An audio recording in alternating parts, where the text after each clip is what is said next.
Est-ce que vous savez que Macron vient aux États-Unis avec 4 personnes? Oui, Macron, le président français.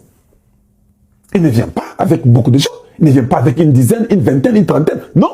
Le président français, quand il va aux États-Unis, il a 4 individus.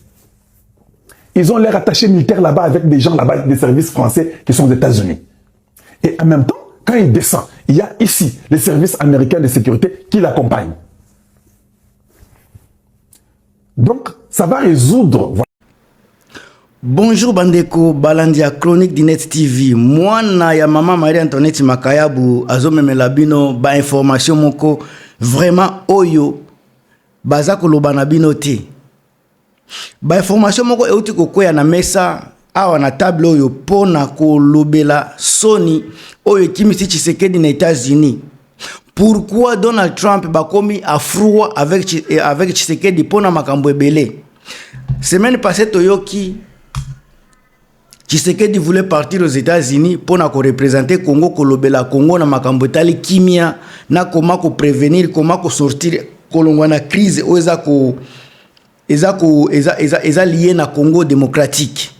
To mona ki anilaki sorti na yewana, départ na yewana pona ko kende kuna. Bato ebele bazolobela kaka annulation. Sima ya ba annulation makambo ebele ezali. Semaine passée nazalaki na révélation moko na pesaki bino non pas semaine passée, il y a 3 jours passés. Na lobaki boye. Ba ezalaki pona makambo ya non teni ya ba promesse na ye pona ko neutraliser ba FDLR. Nzokande wana ezalaki élément moko, élément ya mibale oyo bazalaki ko bimisate eza o naza ko pesa bino na kati ya émission oyo. Ndeko na ngai avana kota na muzindo avana kota na ba détail et puis ko sala ba analyse likolo nango na ko senga na bino vraiment bola nangati na suka po bo comprendre émission oyo. Na ko senga na bino pe bo partager vidéo bo commenter bo tia ba j'aime soki bo sepeli na ba information nazo memela bino mais en tout cas avana ke ne musika ndenge boyebi à part ko jeter ba éloge na maman nangai maman Marie-Antoinette Makayabu oyaza maman ya ba révolutionnaire maman combattante ya premier rang na kobosa na te noko nangai Chirac Makayabu Crispé Kayembe na yaya nangai président ya FMK avec équipe ne mobimba François Mbukukasa okena Denis Mpongo okena Francine Wakake okena Brigitte Makiese en tout cas bambote na bino sans oublier sœur nangai Thérèse Dissabe na grâce ki bombo na niveau ya Italie. En tout cas bandeko nangai tokota na muzindo tokota na détail ya makambo oyo. À part makambo ba FDLR onoti kolobela bino na slobaki yango pe la semaine passée, il y a les anguilles au balobaka sous la roche. Makambo ebele eza koleka na kati ya administration ya Tshisekedi. Ndeko nanga botu nanga nini mutu ezo sala Tshisekedi akende susukuna te azala na ba problème administratif na niveau ya États-Unis. Eloko yango eza bangulu.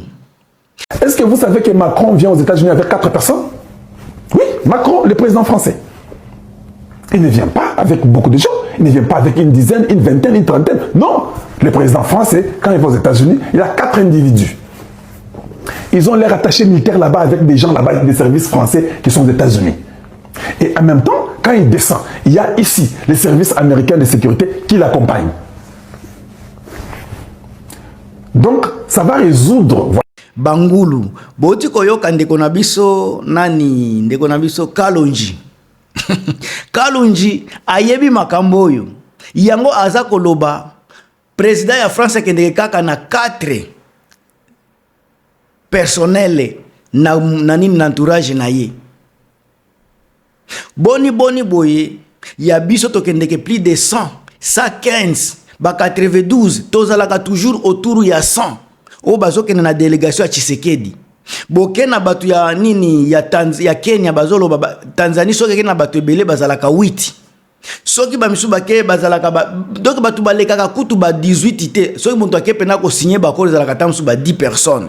Mais ya biso Tshisekedi akendeke na délégation à 100 personnes. Na makambo baza koloba nanu ndenge aza komema makambo wana boye na ndenge bazolobela nanu avant na kota na makambo ngo ndenge bazolobela banini barate ya Tshisekedi na ndenge ya komema délégation munene wana na niveau ya États-Unis à chaque fois qu'il y a kendeke baza kolobela mingi boye bazolobela ba budget ezako se disperser ba budget baza ko perdre mbongo ebele na déplacement massif ya batu wana pona eloko moko o eza na nécessité nango te. Balobi par exemple ndenge ya bango moko bazoloba batu ya France ndenge bakendeke délégation à 6 personnes ya ba français par exemple. Bango nyonso baza loger na ba hôtel moko bazolia même biloko. Délégation na bango baza ko dépasser tam sous 10 fois moins que délégation ya ba congolais, même 100 fois moins o bazo kenena plus de 100 personnes. Encore toyebi déplacement ya ba africain et kendeke na matalana il faut baza la bien parfumé et loko bakolia kune kozala ba plat moko ya cher. Donc place bakolala bakende kolala na ba place donc bazala kana ba exagération na makambo ebele o baza koloba. Alors na batu yango nyonso balobi eza ko créer risque ya désertion. Balobi nombre élevé ya ba équipe secondaire à Tshisekedi, nombre élevé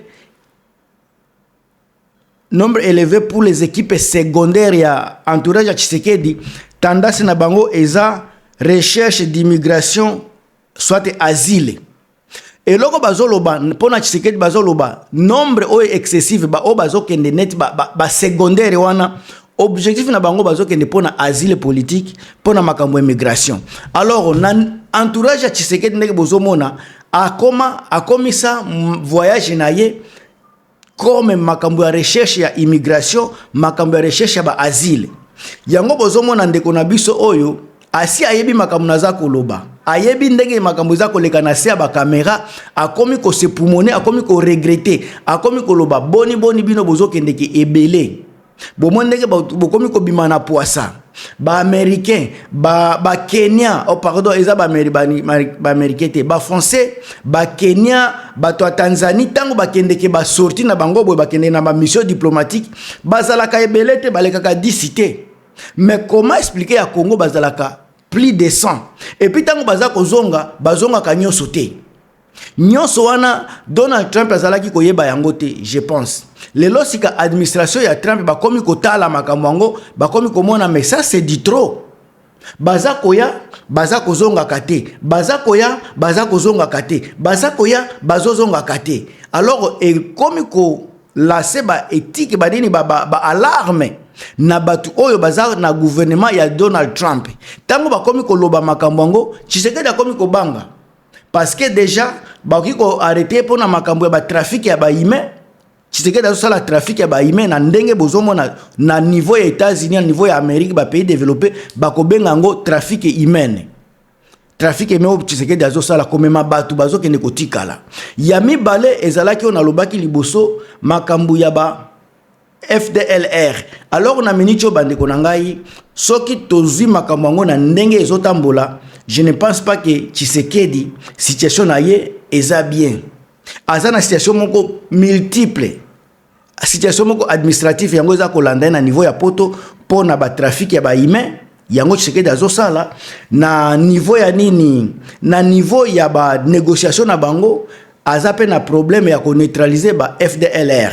Lobi na salaki émission na signalaki na bino ndenge nani Antonio Guterres mukolo oni MONUSCO président soki chef ya MONUSCO aza koloba bien que 80% ya ba munition encore une fois oyo eza na maboko ya ba force négative ba FDLR ba wazalendo eza kouta epaya gouvernement central. Makambo yango makambo naza koloba eza ba accusation moko très mystique et très grave.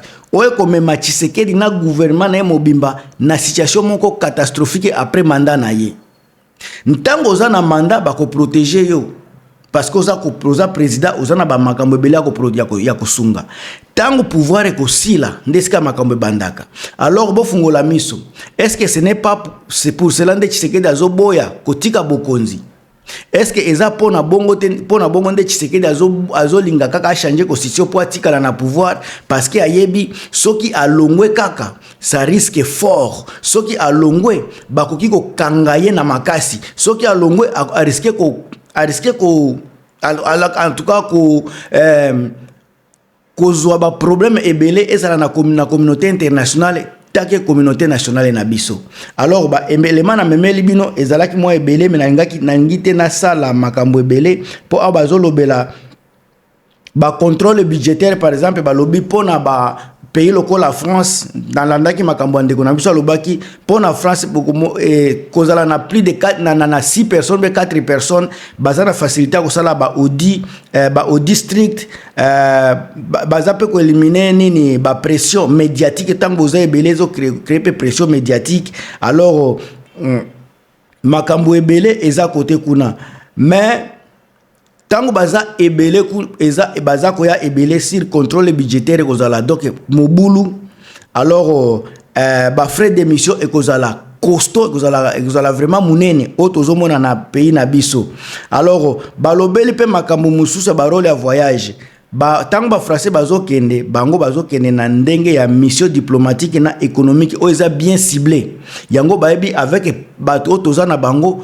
baza ko bakokoka kosala makambo tozokende kosala kuna alors et pas na biso eza olia kozala mission moko diplomatique ciblé ya biso eza ba représentation diplomatique olia kozala mission diplomatique ya biso eza représentation diplomatique.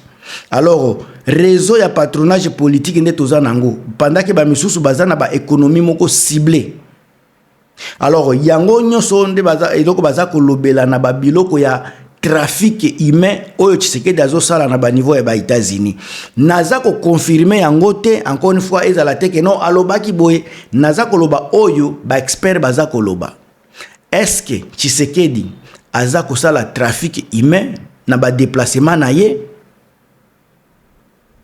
Alors Kalonji tango alobi makambu aza mutu ya IDPS communicateur ya IDPS aza ko défendre Tshisekedi na IDPS na bango tango aza ko loba bongo alors makambo naza ko loba chance za mingi ezokende na sens wana donc Tshisekedi aza na trafic aza trafika ya ba humain na niveau États-Unis tango azomema batu kuna toko yoka kaka toko yeba makamongo malembe bato ngo tozo yoka baza ko se déclarer na kombo ya ba pays mususu ba misu bazo kende kuna baza ko se déclarer ba Congo Brazzavillois ba misu baza ko se déclarer soki ba Gabonais ba Camerounais baza lisu ba Congolais te tant baza ko se déclarer na niveau États-Unis.